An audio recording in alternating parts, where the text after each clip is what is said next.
On a night I will never forget, fate played a cruel trick on us when the Irishman, one of the most luxurious cruise ships of its time, met its end in the treacherous waters of the Atlantic.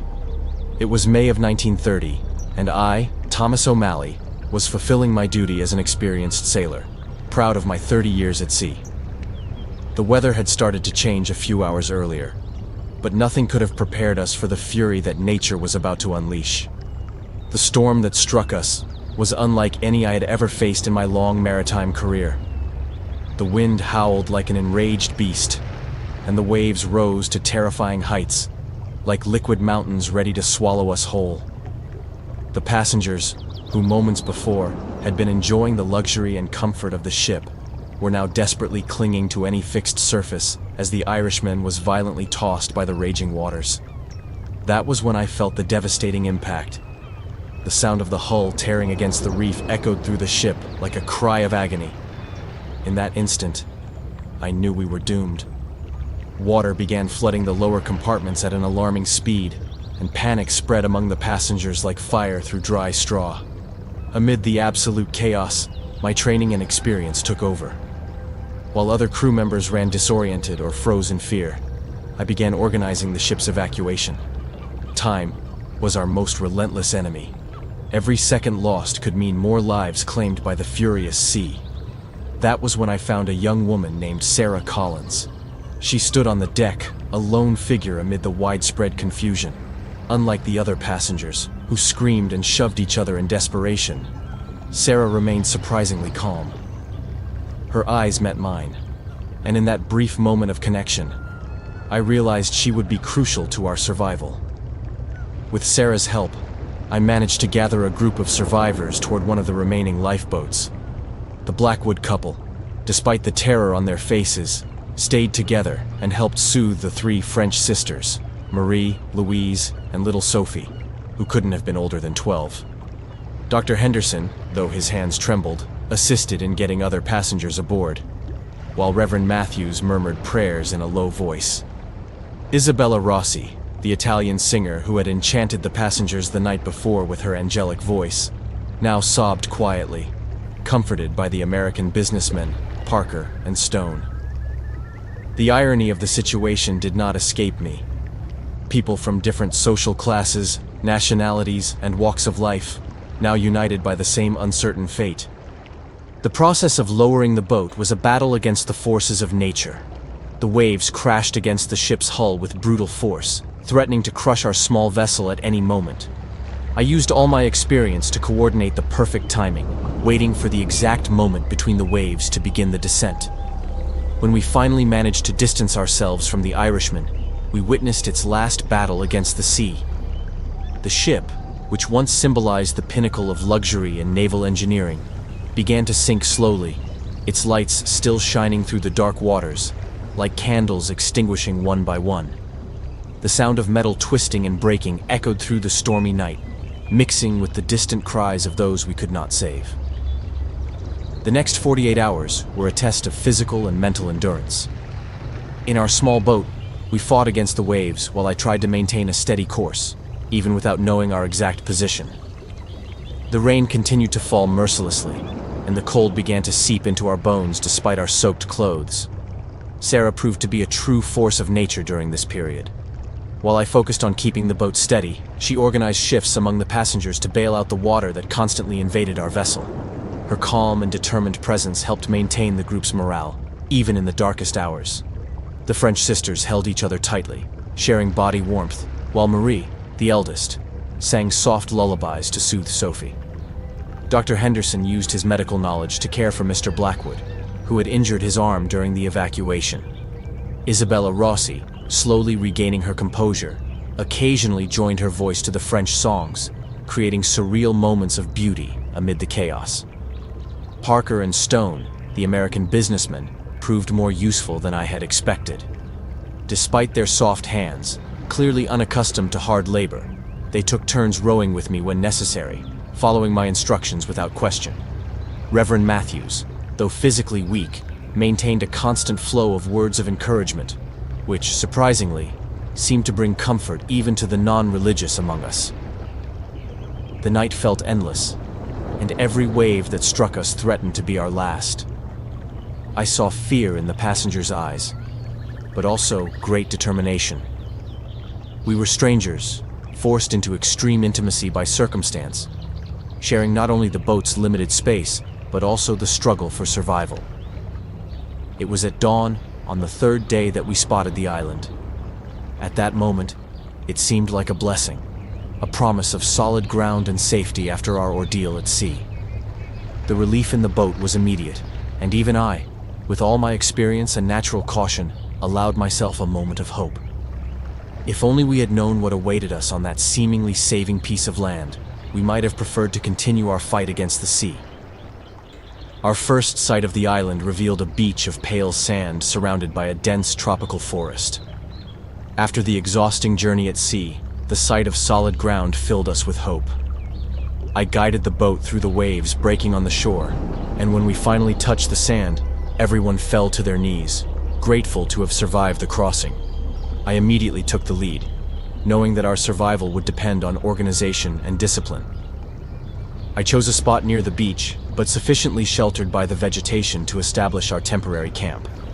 Dr. Henderson and I improvised shelters using branches and palm leaves, while Parker and Stone took charge of collecting wood for a fire.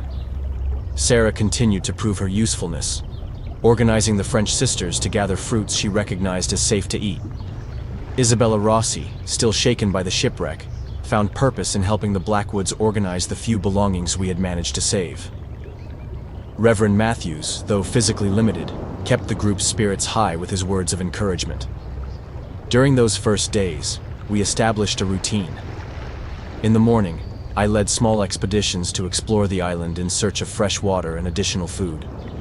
We found a small spring of crystal clear water not far from the camp, which seemed like yet another sign that luck was finally on our side. The nights were filled with conversations around the fire, where we shared stories of our past lives, as if trying to hold on to the normalcy we had lost. It was on the third day that Stone made that unsettling observation. We were returning from an exploration when he suddenly stopped, pointing to the forest floor.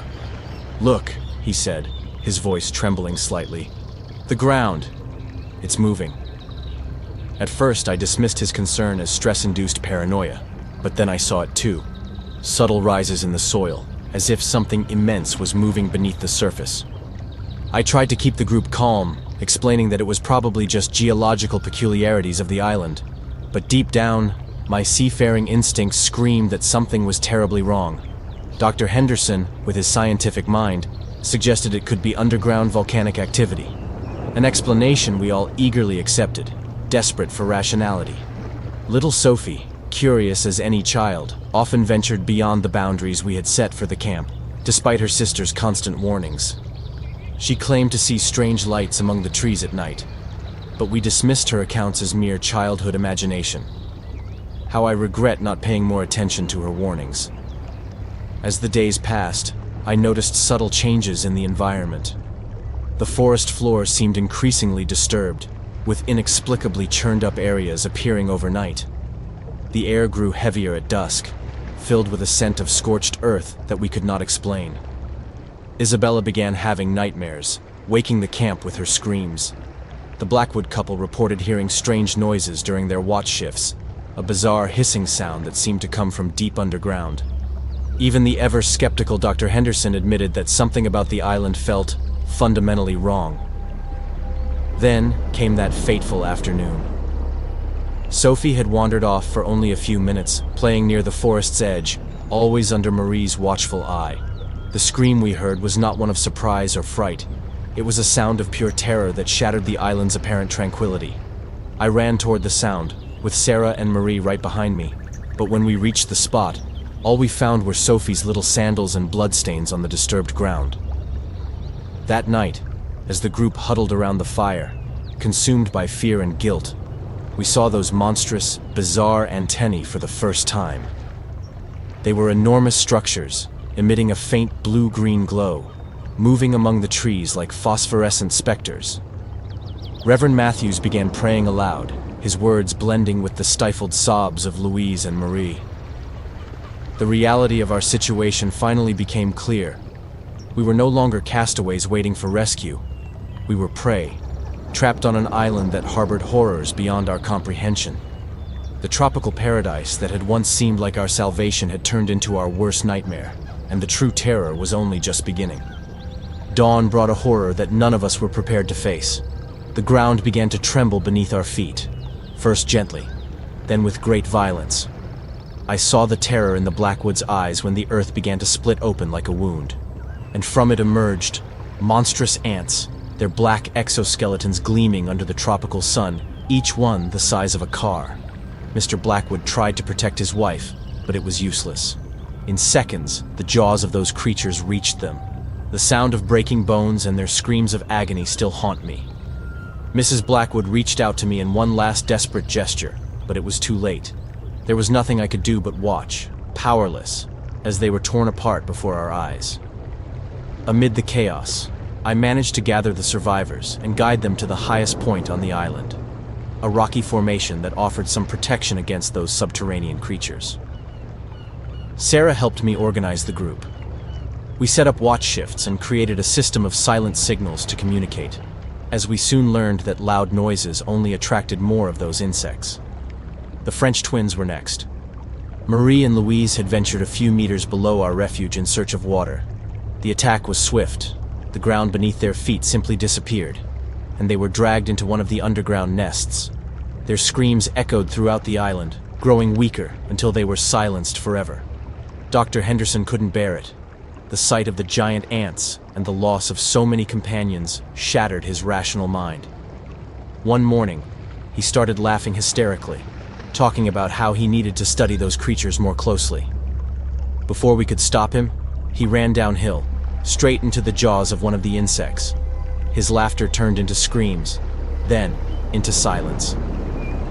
Isabella and Parker died together. She had climbed a tree to try to spot a ship on the horizon, while he kept watch below. The ants appeared from nowhere, sawing through the tree trunk with their jaws. Parker tried to break Isabella's fall, but only managed to share her fate. The creatures dragged them into their nest before any of us could react. Reverend Matthews was the one who surprised me the most. After days of watching our companions die one by one, he simply lost his faith. One morning, he calmly rose, murmured something about accepting the divine will, and walked directly into a group of those creatures.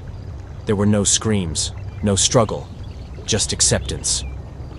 During those hellish weeks, Sarah and I learned to survive through observation. I noticed that the glow of the antennae of those monsters intensified with the fear of their prey. It was as if they could sense panic, feeding not only on our flesh, but also on our terror. I taught Sarah to control her breathing, to move silently, to read the signs in the ground that indicated where the tunnels might appear. We developed our own survival language. We learned that the creatures were less active during certain parts of the day, that certain areas of the island were safer than others. We observed patterns in their movements, identified the entrances to their nests, and memorized the signs that preceded their attacks. Fear became our constant companion, but we learned to control it, to turn it into a survival tool. Sarah showed an inner strength that surprised me every day. Together, we moved through the island like ghosts, always alert, always on guard, surviving one day at a time. At night, when we took shelter in our small rocky fortress, we sometimes whispered about our lost companions. We reminisced about their stories, their personalities, their last moments. It was our way of maintaining our humanity in the midst of that nightmare, of not becoming mere creatures surviving on instinct. The ants seemed to grow bolder with each passing day. Their tunnels expanded, and their attacks became more coordinated. It was as if they were learning, adapting, becoming more efficient in their hunt. Sarah and I knew it was only a matter of time before even our caution wouldn't be enough to keep us alive. The island had turned into our prison, every inch of its ground hiding potential death. The tropical paradise that had initially seemed like salvation had revealed its true nature. A laboratory of horrors where we were nothing more than guinea pigs for creatures that defied our understanding of the natural world. Our escape came during an exceptionally low tide. Sarah had noticed that the creatures seemed less active when the seawater licked their tunnels. With this discovery, we began to plan our escape. Using bamboo from the island and ropes we had salvaged from the shipwreck, we built a raft. The descent to the beach was the most terrifying moment of our lives. We could feel the vibrations of the creatures beneath our feet, their antennae searching with a deadly intensity we had never seen before. It was as if they knew their prey was trying to escape. The ground trembled and split behind us as we ran, carrying our makeshift raft. The ants chased us to the water, their giant jaws slicing through the air just inches from us as we pushed the raft into the sea. The sound they made, a bizarre and furious hiss, still echoes in my nightmares. That was the last time we saw them, their monstrous forms silhouetted against the night sky. The following 5 days at sea were a blur of exhaustion and fear. Sarah and I took turns on watch, fearful that those creatures might somehow be following us. When the Portuguese fishermen found us, we were delirious from thirst and terror. We tried to tell our story aboard the fishing vessel, but the glances they exchanged with each other said it all. We were just two more shipwrecked souls driven mad by the sun and the sea. After the rescue, our lives took different paths. Sarah tried to resume a normal life, married, had children. I could never set foot on a ship again. The sea had become a portal to memories I would rather forget. I found refuge in a lighthouse on the coast of Ireland, where the only creatures that watch me are the seagulls. But the island never really left us. Sarah writes to me regularly, with her letters always arriving in thick envelopes, filled with drawings of her nightmares that later turned into storybooks. They are always the same images: shining antennae, dark tunnels, giant jaws. Sometimes she draws maps, obsessive attempts to recall the exact location of that cursed place. On my nights of vigil at the lighthouse, when the storm rages outside, I see that characteristic glow on the horizon. It is always distant, always unmistakable. That bluish-green light that haunted our days on the island. In Sarah's latest letter, she mentioned something disturbing. Her youngest son has been having dreams about glowing ants. He's never heard our story. A few months ago, I received a newspaper clipping from Sarah. It was a small note about a missing research vessel in the Atlantic. The approximate coordinates of its last radio contact froze my blood.